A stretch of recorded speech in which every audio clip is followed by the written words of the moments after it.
So if you're an imbecile that's watching me that doesn't agree with what I'm doing, my only simple question to you is this: what normal person listens to a broadcast of someone that they don't agree with? I mean, how many people actually watch a TV station or TV show of that you don't like? How many people tune into a TV show that they don't like? How many people listen to somebody if they don't agree with them? How many people do that? Only trollers and people that don't have a life, that are being paid to do this. So if you're a troll, get a life and get off here. It doesn't matter. I mean, you can look at on my YouTube channel and you can see that 97 to 99% of the people give thumbs up and only 1 to 3% give the thumbs down. Well, okay, sometimes people may disagree with me, but pretty much that 1%, these are trolls. They have nothing else to do. They're being paid to create this misinformation campaign. So anyway, this isn't a thing about right and left. It has nothing to do with that. That is a true statement. This is more to do with atrocities that are being committed, and the vast majority of the public does not know what's happening. They have no inclination to what the truth is. They have no awareness of how many people are being injured. They have no idea what the truth really is. So if you want to get a history of where the United States was and how the United States has come through this process, I would encourage you to look at and listen to one of my all-time favorite politicians who I wished had become president, and that is a gentleman by the name of Ron Paul. And Dr. Ron Paul, he's a family physician and was a member of Congress for 30 plus years. I don't know how many people know this, but the Senate and the House of Representatives have a very special healthcare plan, which is different than the rest of the American citizens. And that plan allows for all sorts of things to be covered that normal citizens don't have covered in their health plan. Well, Dr. Ron Paul felt that that was not right, that all these House members and senators would get special treatment for health insurance, and refused throughout his entire tenure as a House member, refused to partake in that health insurance plan.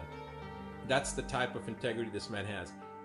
Dr. Paul has said for years and years and years that the United States has no business being in these other countries. And when people talk about how everybody hates Americans because we love freedom and they don't, I cannot believe that anybody of a reasonable intellect could even believe that type of horse manure.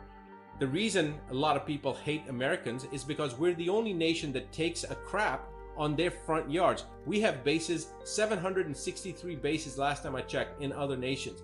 We take a crap on everybody else's front yard every day. Wouldn't you be angry if somebody was taking a crap on your front yard? That's why they hate Americans. It's not because we love freedom and they don't. They love freedom too. They love freedom as much as we love freedom.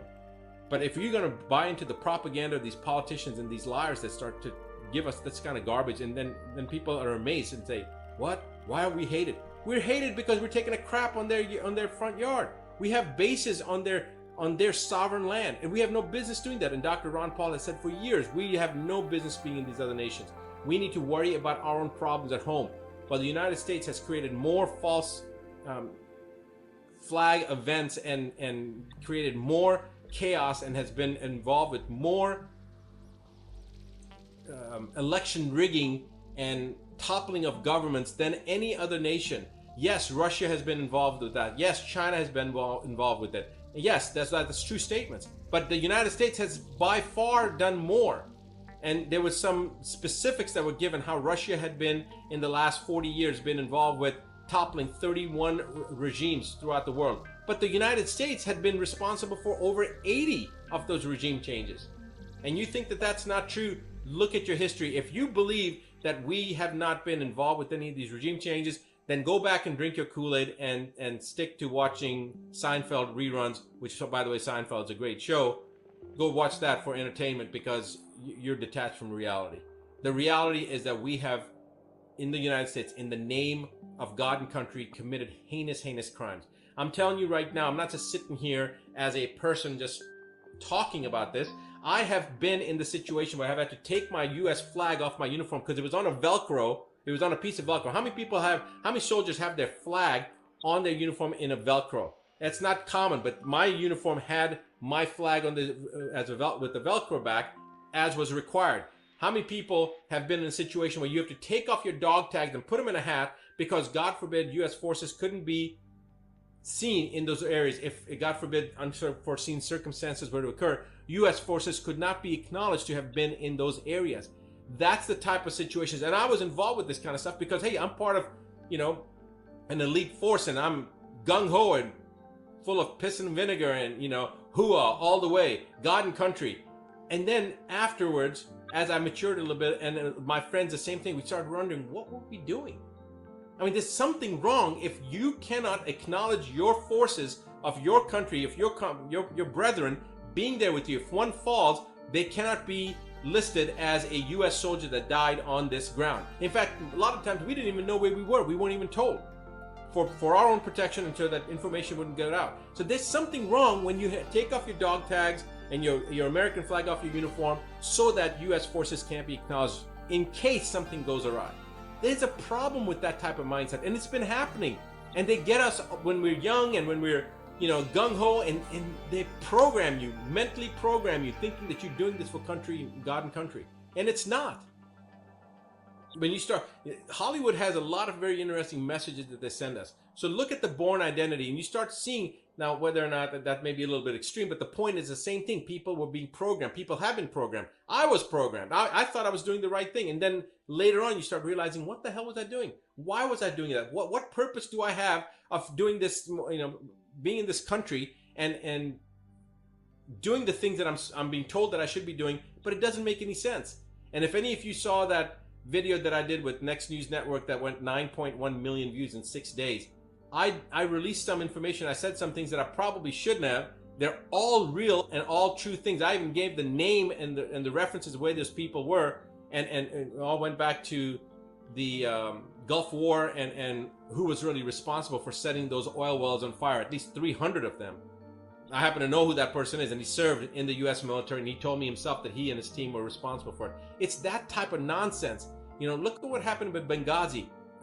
I mean, again, I'm just getting more and more angry now that I'm talking about this stuff, and that's not when you're broadcasting or when you're sitting on a live stream. Of course, I'm sitting in a kitchen right now in a kitchenette in a B&B talking to you guys. So this is not a real broadcast per se, but I'm sharing with you, and I'm getting upset and angry because I'm remembering all these things, and this is not something that anybody should have to deal with. No soldier should have to deal with the fact that they can't wear their nation's flag on their uniform, and they have to take off their dog tags because in case that they die, they can't be acknowledged to be in that country. That should never be the case, and yet it happens with Americans all the time.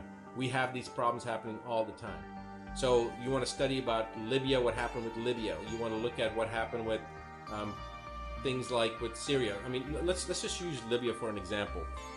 I remember, and some of you may remember, that during the Iran-Contra hearings in 1987, I was just starting medical school at that point, 1987. I graduated from college and I was starting medical school.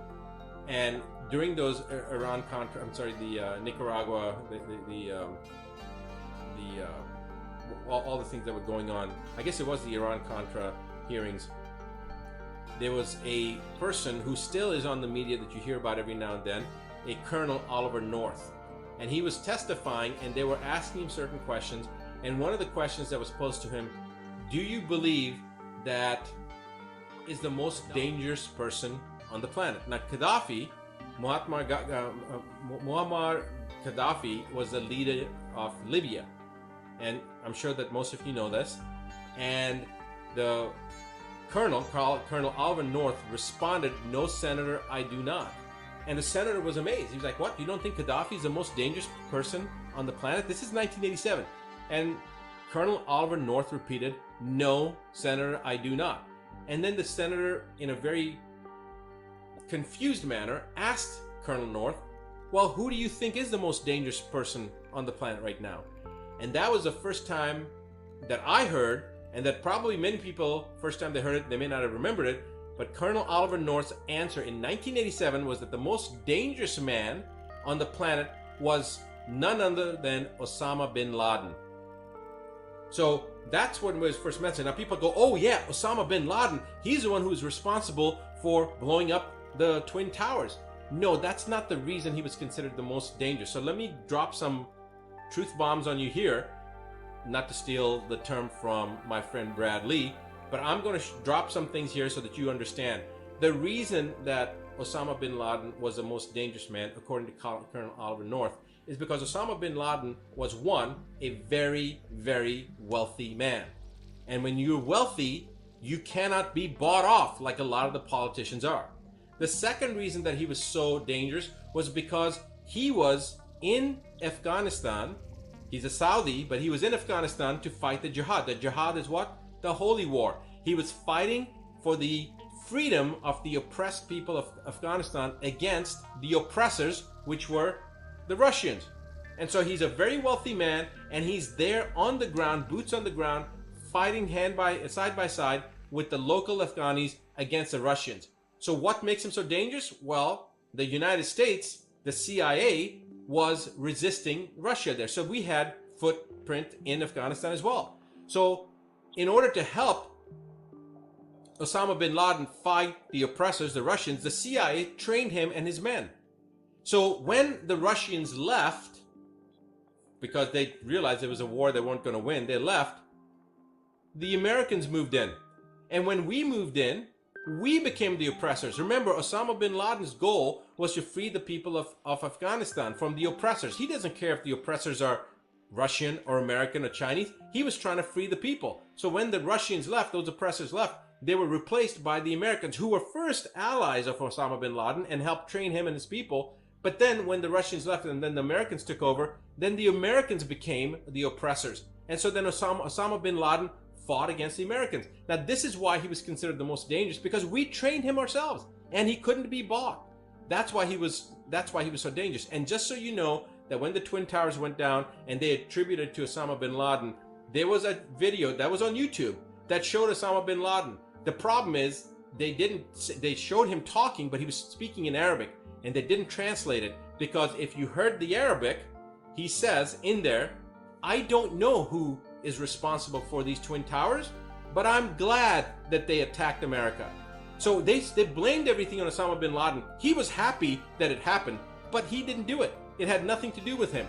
But he has been blamed. Again, these are parts of the narrative that the media has projected on us to let us go down a certain pathway. Because remember, he who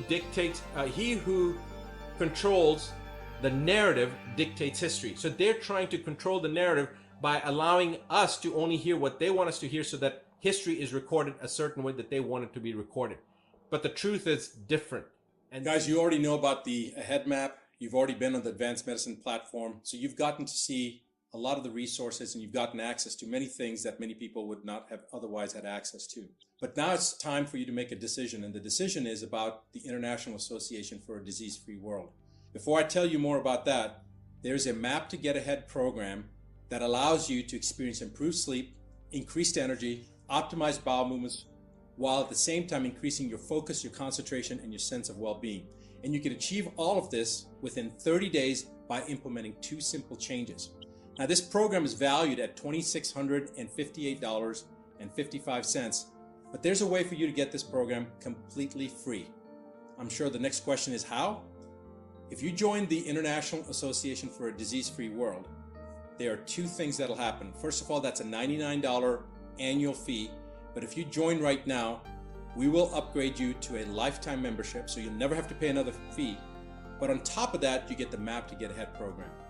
So that's what you can do right now to join the IADFW, the International Association for a Disease-Free World. You may have a question asking, why would I want to join the International Association for a Disease-Free World? Well, it comes down to simply being able to receive information that has been uncensored, to actually be able to get the truth without somebody having to worry about what they're saying, how they're saying it, or how you receive it.